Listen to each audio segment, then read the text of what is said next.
Hey everybody, it's Casey, and this is going to be my Hodgkin's lymphoma video. I was diagnosed with Hodgkin's lymphoma in August, and this is December now. I found a lump in my neck at the very end of May, and long story short, my doctor thought that it was my thyroid, so I had my thyroid removed.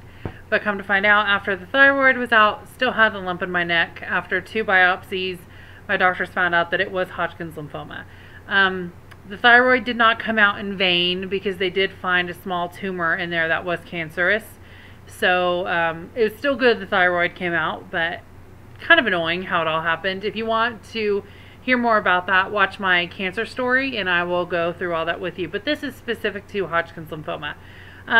What Hodgkin's lymphoma is it's a cancer, obviously, of your lymph nodes. There's Hodgkin's lymphoma, and then there is non-Hodgkin's lymphoma. Very two different types. From what I have been told and educated about, and from the research that I've done, they are very, very different. And Hodgkin's lymphoma is about 95% curable. Has very good cure rates. My doctor told me, which this is the craziest thing ever, but he said, you know, if you do get cancer, Hodgkin's lymphoma is the kind of cancer you want to get. Which I understand what he's saying, but I'm just like, you are nuts. Nobody wants freaking cancer. And you don't. But the type I had was Hodgkin's lymphoma. I had a stage 2, which was 2 different areas of my body. I had the lump in my neck, obviously, was one point of disease is what they have been calling it. You have points of disease. And then I had 2 very, very small lymph nodes that were in my chest, like middle of my chest, like between the boobs chest. So I had 3 different tumors, and you know, I asked my doctor, how long have I had this? Mind you, I had no symptoms.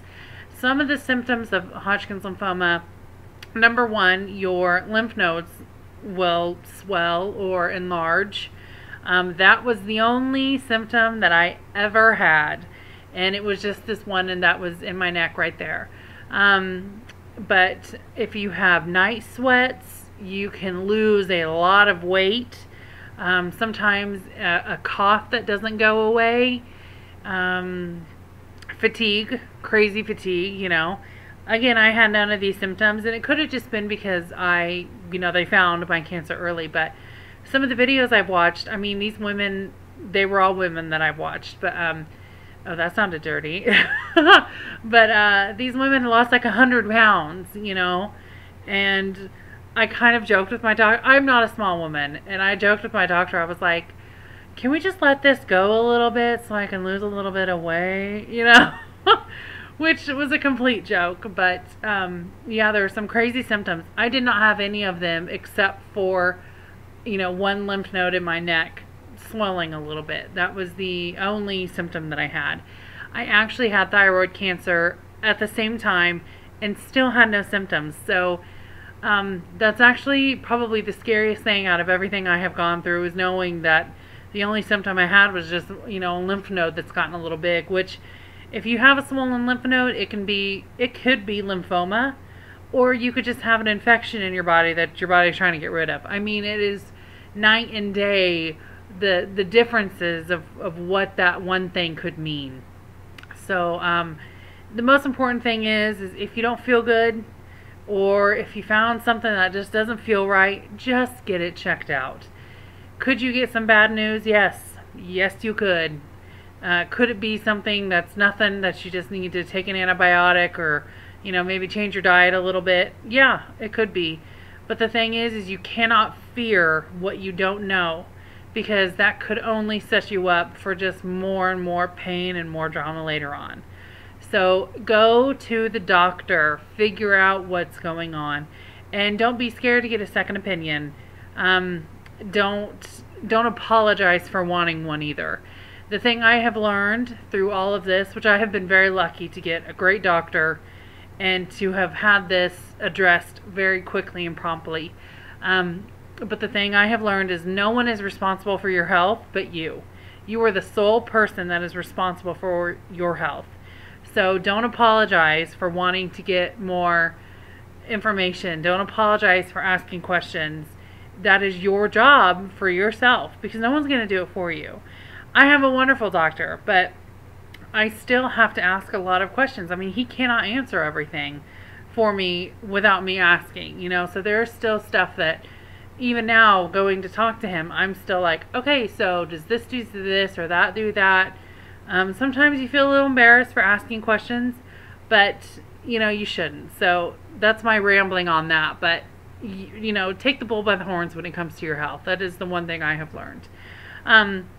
For Hodgkin's lymphoma, before you start chemotherapy, this is more for anyone that has to go through chemotherapy, which if you have lymphoma, you will go through chemotherapy.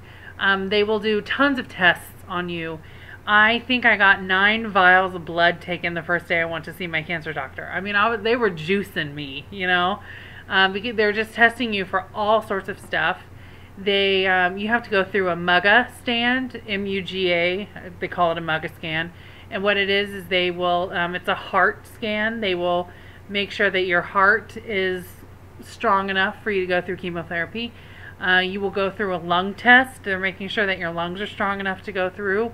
You will do probably a couple PET scans, which is a PET scan. That is, they will inject you kind of with this kind of like radioactive stuff, and you have to wait about 45 minutes after your injection, and then they will put you into the scanning machine.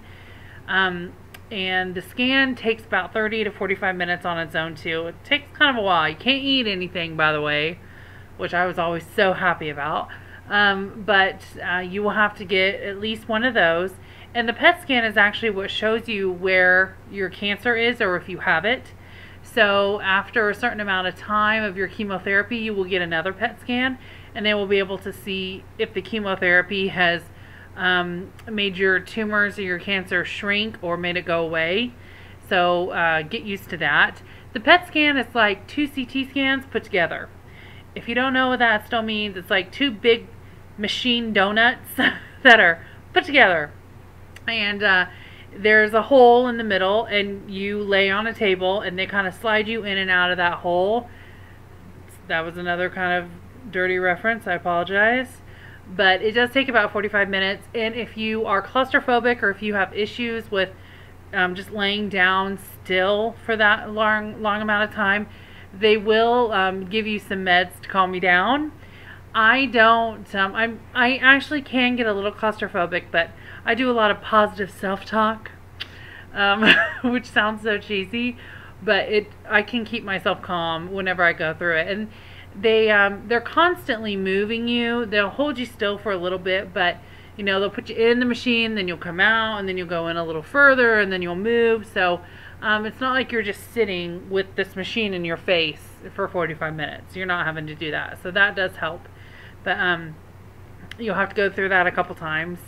And then you'll have to go through your chemotherapy. For Hodgkin's lymphoma, you go through ABVD chemo. And that chemo is different for every cancer. What chemo I had to go through isn't necessarily what anyone else will go through. A breast cancer person will take different drugs than I take. So it's all different. But ABVD is what most Hodgkin's lymphoma people take. And it took me about 4 hours is how long it took for the chemo to be given to me, administered to me. And my entire day was about 6 hours. And that included getting lab work done, the results coming back, getting set up in my room. You know, they have to give you steroids, and then they give you your nausea medicine, and then they start with chemo. So it was about a 6-hour day was how long it took for the chemo. You can get up and go to the bathroom and stuff when you go through it. You have to take your machine with you, kind of walk down the hall with your little roller machine. You do have to do that. They usually, after about 2 cycles, which is 4 treatments, after 2 cycles, they will put you through the PET scan, and they will see where your cancer is at, and dependent on what they find, they will that's when you find out how much more chemo you have. So for me, I did 2 cycles, and then they did the PET scan, and all the cancer was completely gone by 2 cycles. And so I only had 2 more cycles to do, and then I was done. But if they did the scan and the cancer was still there, then I would have had to have started over on my cycles and had 4 more. So it just kind of depends on how your body reacts to it. It also depends on what stage you started at. A lot of different things come with that, but it is curable. And if there is a reoccurrence later on in your life of the lymphoma, it's just as curable then as it is the first time you have it. So I don't want to say it's a good cancer, but it's a curable cancer from everything that I've been told. So it can be good news with the bad news too, but that's my info on it. If you have any questions, comments, please, put it down so other people can see it and read it, and I'll respond to it. If you want to do a video response or anything, that's great. But hopefully I answered some questions for you guys, and I'll see you in the next video. Bye.